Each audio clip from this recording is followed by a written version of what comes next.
ఈరోజు భారతదేశాన్ని పరిపాలిస్తున్నటువంటి ఒక మతతత్వ బీజేపీ పార్టీ పరిపాలిస్తున్న తీరు చాలా బాధాకరం.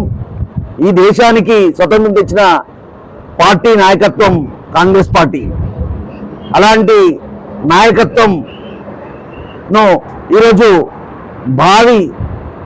భారతదేశానికి కాబోయే ప్రధానమంత్రి ఉదయించే సూర్యుడైనటువంటి రాహుల్ గాంధీ గారిని ఒక ప్రతిపక్ష నాయకుడిని చూడకుండా నిన్న నీట్ పరీక్ష నిర్వహించలేని ఈ అసమర్థ బీజేపీ ప్రభుత్వంపై విద్యార్థులు చేస్తున్న ధర్నా కార్యక్రమంలో వారిని పరామర్శించడానికి వెళ్ళినటువంటి మా నాయకుడైనటువంటి రాహుల్ గాంధీని బీజేపీ ప్రభుత్వం అరెస్ట్ చేయడం చాలా శోచనీయం. ఎందుకంటే ఇలా మతం పేరుతో కులం పేరుతో దేశాన్ని ఏలాలని చూస్తున్నటువంటి ఈ బీజేపీ ప్రభుత్వం అనుసరిస్తున్నటువంటి వైఖరి చాలా గర్హనీయం. ఎందుకంటే దేశంలో ఎన్నో విద్యా సంస్థలు, ఎన్నో పరిశ్రమలు, ఎన్నో ప్రభుత్వ సంస్థలు అన్ని నీరుగార్చినటువంటి ఈ బీజేపీ ప్రభుత్వం ఇలా దేశాన్ని ఏలేటటువంటి అర్హత కోల్పోయిందని ఈ సందర్భంగా నేను తెలియజేస్తున్నాను. మా నాయకుడిని అరెస్ట్ చేయడం చాలా శోచనీయం. అందుకు మద్దతుగా మేము కార్యకర్తలం ధర్నా కార్యక్రమాన్ని నిర్వహించడం జరిగింది.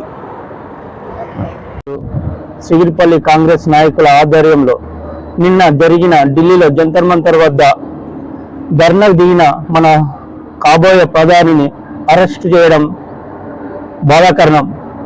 ఈరోజు అరెస్ట్ చేయడం వల్ల మా కాంగ్రెస్ నాయకులందరం కలిసి గజ్వేల్లో భారీ ధర్నా చేయడం జరిగింది.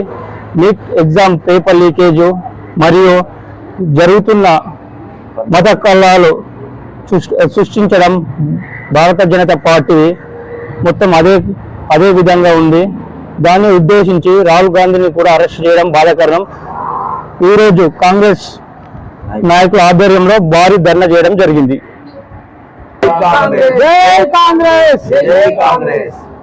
గాంధీ నాయకత్వం, రాహుల్ గాంధీ నాయకత్వం, జై కాంగ్రెస్.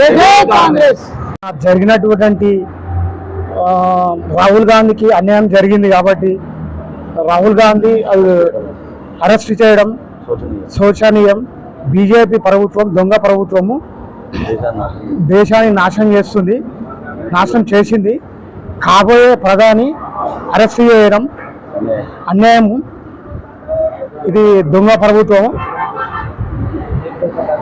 పేపర్ లీక్ చేయడం వాళ్ళ అన్యాయంగా అట్లా విద్యార్థులకు లాఠీ చార్జ్ చేయడం అలాంటి ఎన్నోసార్లు పేపర్ లీక్ అయినా కానీ ఎవరిని అరెస్ట్ చేయలే. దానికోసం ధర్నా చేయడం జరిగింది. రాహుల్ గాంధీ గారు మేము ఖండిస్తున్నాం. రాహుల్ గాంధీ గారి నాయకత్వం, భావి ప్రధాని కాంగ్రెస్, భావి ప్రధాని రాహుల్ గాంధీ, భావి ప్రధాని రాహుల్ గాంధీ, రాహుల్ గాంధీ గారి నాయకత్వం, కాంగ్రెస్, కాంగ్రెస్, రాహుల్ గాంధీ నాయకత్వం, రాహుల్ గాంధీ నాయకత్వం.